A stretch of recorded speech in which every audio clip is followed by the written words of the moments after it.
Ragaya Umar ne sai ni maka waka gwarzon gwamna. Ka zama zakin fama Umar Ragaya, dole mu doro sanwar gyara zama.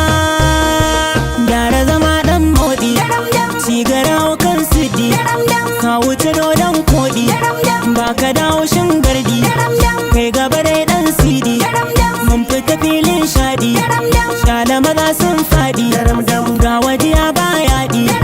kai da gini ta krodi, bar wasu su da taɗi, masu kuɗin bilkodi, kafi sigira ko daji, ka sa su suna yin gunji, sun san ka da zafi yaji, dan moɗi itacen damji, yanke shari'a sai joji, karbi da maka sai goji, gaba dai dan moɗi, ba zagayyar soɗi, kafari wai shuɗi, tuni kai yo lodi,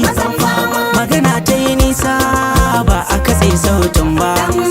a sai rimi ba ya haye ma baba, a cikin gwamnoni kai aka zaɓa gumba,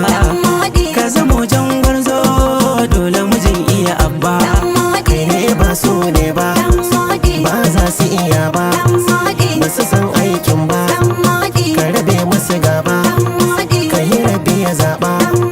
ka kasa an san ka akan aikinka da tsari baka da gaggawa. Gyara zama dan moɗi, wankan hanya zama ba canji da ramdam. Ka zama gwarzon gwamnati 2020 ko kai Allahu ya zaɓo, masu ganin baikinka kawai haushin su kana aiki a jiga.